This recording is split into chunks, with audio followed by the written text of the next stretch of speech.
আসসালামু আলাইকুম। Hello viewers, আজকের আয়োজনে আমি আপনাদের সামনে নিয়ে চলে এসেছি গরম গরম ফুলকো ফুলকো চিতই পিঠা, সাথে রয়েছে 2 রকমের ভর্তা। এই পিঠাগুলো বানানোর জন্য আমি একটি বলে 6 থেকে 7 কেজির মতন আতপ চাল নিয়ে নিয়েছি। যেহেতু বাজারে যাবে চালগুলো ভাঙানোর জন্য, এর জন্য বেশি করে চাল নিয়েছি। চিতই পিঠা খাবো, সাথে অন্যান্য পিঠা বানানোর জন্য। এই চালগুলো আমাদের বৈশাখ মাসের যে ধান হয়েছিল সেই ধান থেকে আমরা সংরক্ষণ করেছি।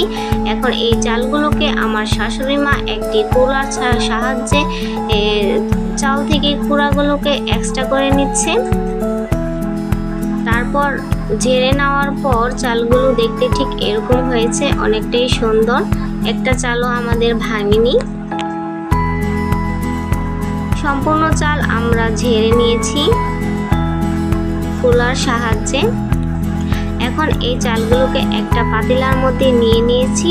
পানি দিয়ে এই চালগুলোকে আমরা ভিজিয়ে রাখবো 6 থেকে 7 মিনিটের মতন।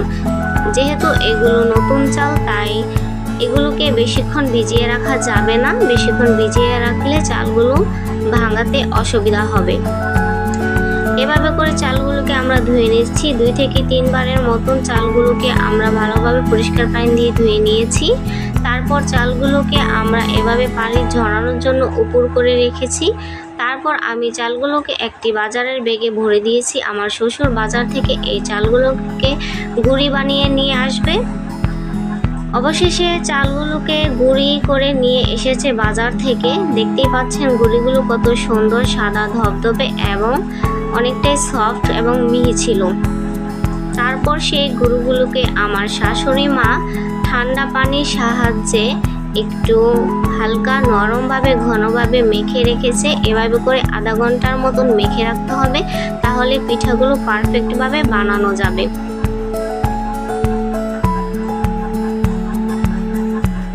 এভাবে করে মেখে রাখলে পিঠাগুলো বানাতে অনেক সুন্দর হয়।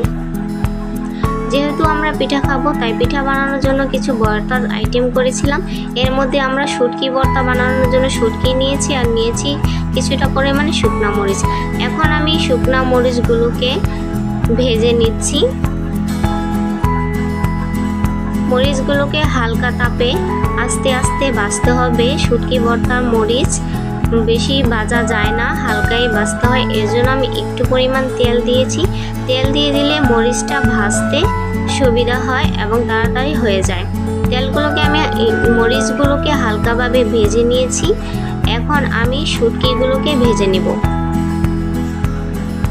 শুটকিগুলো আমি উল্টিয়ে পাল্টিয়ে ভালোভাবে ভেজে নিচ্ছি। আমার শুটকি এবং মরিচ দুটোটাই ভাজা হয়ে গেছে। আমি আরেকটা ভর্তা তৈরি করছি, সেটা হচ্ছে সরিষার ভর্তা। সরিষার ভর্তার জন্য একটা বাড়িতে পেঁয়াজ এবং মরিচ নিয়ে নিয়েছি। ভর্তাগুলো আমার শাশুড়ি মা বানাচ্ছিল। প্রথমে মরিচ, শুটকি, সামান্য একটু লবণ আর 2-3 টুকরা পেঁয়াজ নিয়ে একসঙ্গে বেটে নিয়েছে। তারপর আরেকটু পেঁয়াজ দিয়ে ভালোভাবে এগুলো মিশিয়ে শুটকি ভর্তা তৈরি করে ফেলেছে। এখন আমি সরিষার ভর্তা বানাবো, তার জন্য মরিচ, রসুন, লবণ আগে বেটে নিচ্ছি। তারপর আমি সরিষাগুলোকে বেটে নিচ্ছি। সরিষাগুলো বাটা হয়ে গেলে পেঁয়াজ দিয়ে বেটে নিয়েছি। এখন আমার সরিষা ভর্তাও রেডি। দেখতেই পাচ্ছেন সরিষা ভর্তা, আর সাথে রয়েছে শুটকির ভর্তা। এই ভর্তাগুলো দিয়ে আমরা পিঠা খাবো। তারপর সেই মাখানো গুঁড়িগুলোকে পরিমাণ মতন লবণ দিয়ে আমার শাশুড়ি মা হাতে কষলিয়ে মেখে নিচ্ছে।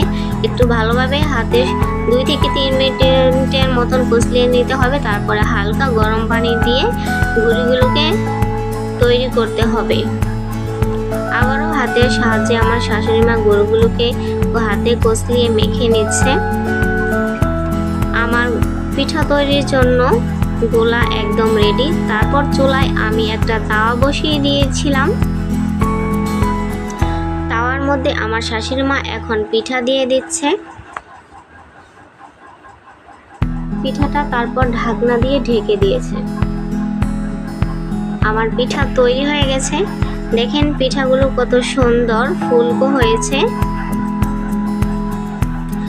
এভাবে করে আরেকটি পিঠাও আমার শাশুড়ি মা দিয়ে দিচ্ছে। তারপর ঢাকনা দিয়ে ঢেকে দিচ্ছে। ঢাকনা খুলে দেখে আমার পিঠাটাও তৈরি হয়ে গেছে। এভাবে করে আমি 4টা পিঠা তৈরি করেছি। এভাবে করে আমি সবগুলো পিঠাই তৈরি করেছিলাম।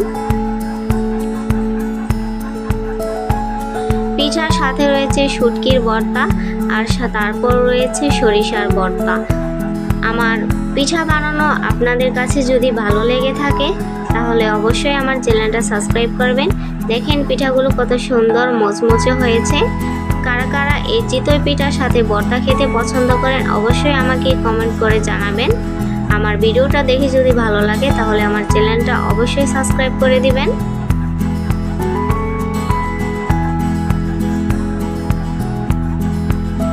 সবাই ভালো থাকবেন, সুস্থ থাকবেন। আসসালামু আলাইকুম।